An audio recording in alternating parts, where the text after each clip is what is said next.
রাজার রাজ্যে সবাই গোলাম, করতে হবে রাজার সুনাম, না হয় তোমার কল্লা যাবে, বিরাট কঠিন শাস্তি পাবে। এ কেমন রাজ্য বলো, কে খারাপ কে বা ভালো, ভালো মানুষ অন্ধকারে, অমানুষী আলোর দ্বারে। এ কেমন হচ্ছে খেলা, চারিদিকে কষ্ট মেলা, কে কোথায় যাচ্ছি ভেসে, থামবো কোথায় অবশেষে রাজা। সত্যি আজকে যা সিচুয়েশন তার মধ্যে এই গানটা মানে সত্যি একটা প্রভাব ফেলে যে সত্যি এটা কীরকম টাইপের রাজ্য, যেখানে কিনা এরকম টাইপের একটা ক্রাইম হতেও 2 মিনিটের সময় লাগলো না। সো এই ক্রাইমের মাঝখানে বা এই মানে এই ঘটনাটা সবাই আই থিঙ্ক তোমরা জানো আর জি কর মেডিকেল কলেজের ঘটনাটা, যে কি হয়েছিল সেদিনকার ওই সেমিনার রুমে কি হয়েছিল বা সেটা আজও আমাদের কাছে ধোঁয়াশা। সেটার এখনও পর্যন্ত আমরা কোনো মানে মানে হয় না যে কোনো বিচার বা এখনও পর্যন্ত তার কোনো খোলাসা হয়নি যে সেদিনকার ব্যাপারটা হয়েছিলটা কি। সেটা কি আদেও, ওয়ার্ডটা নিতে পারছি না, সেটা কি আদেও সেটা, না এটা একটা প্ল্যান করা মার্ডার, সেটা আজও অবধি মানে আজও সেটা ধোঁয়াশা। সেটার কোনো উত্তর নেই আমাদের কাছে, কারণ আমরা যেটুকু জানি, যেটুকু মিডিয়া থেকে আমরা জানতে পেরেছি সেটুকুই আমাদের চোখের সামনে আছে। ভেতরের খবরটা এখনও পর্যন্ত আমরা কেউই জানি না বা জানাতে মানে হয় না যে প্রকাশ্যে আসতে দেওয়া হয়নি সেই জিনিসটাকে। তো এরই মাঝখানে আমাদের দুজন সেলিব্রিটির হঠাৎ করে আজকে ঘুম ভেঙেছে। তো দেখে নাও প্রথম সেলিব্রিটির কাণ্ড কারখানা।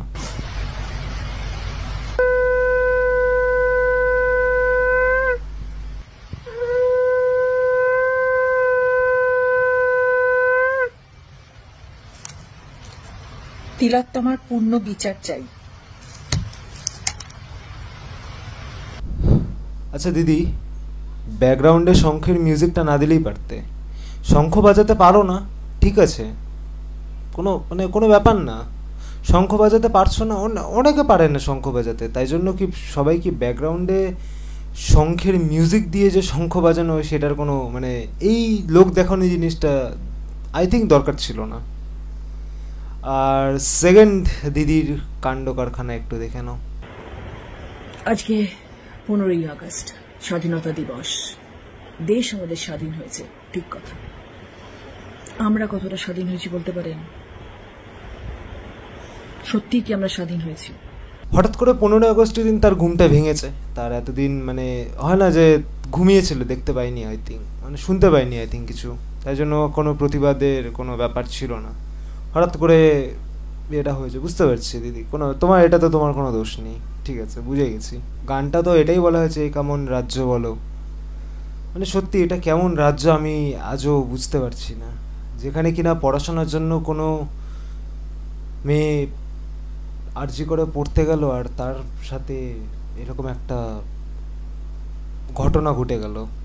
আর ঘটনাটা এমনই জিনিস যেখানে পরের দিন সবাই তাকে মানে সবাই সেটাকে একটা সুইসাইড বলে ঘটনাটাকে চালিয়ে দেওয়ার চেষ্টা করেছিল।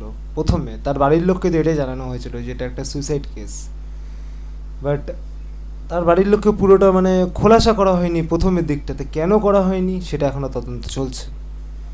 আমি ওই ব্যাপারে কিছু ঢুকতে যাচ্ছি না। আমার কোয়েশ্চেনটা এটাই যে আজও এই রাজ্যে মেয়েরা কেন সেফ না?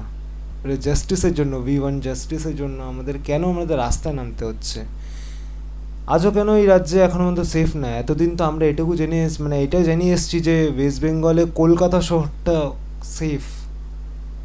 সেটার মানে দেখতে পেয়ে গেলাম, সেটার পুরোপুরি উদাহরণ আমরা এখন আমাদের চোখের সামনে যে কতটা সেফ কলকাতা। তো এরকম আই থিঙ্ক না করাটাই উচিত। তার বাবা মার একবার যদি তোমরা ইন্টারভিউটা দেখে থাকো, সিরিয়াসলি যে তাকে তখনও অবধি তার বডি দেখতে দেওয়া হয়নি।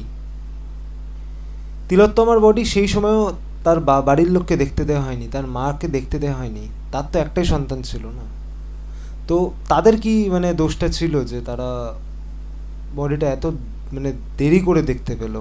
10 লাখ টাকা দিলে কি সত্যি তাদের ওই মেয়েটা ফিরে আসতে পারবে? সে তো 10 লাখ টাকার বেশি কামিয়ে নিতে পারতো। যদি সে আজ বেঁচে থাকতো সে তো 10 লাখ টাকার বেশি কামাতে পারতো, তো নিজের জোরে কামাতে পারতো, নিজের দমে কামাতে পারতো। সে পড়াশোনা করছিল, ডাক্তারি নিয়েই পড়াশোনা করছিল, সে আজ 10 লাখ টাকার বেশি কামিয়ে দিতে পারতো।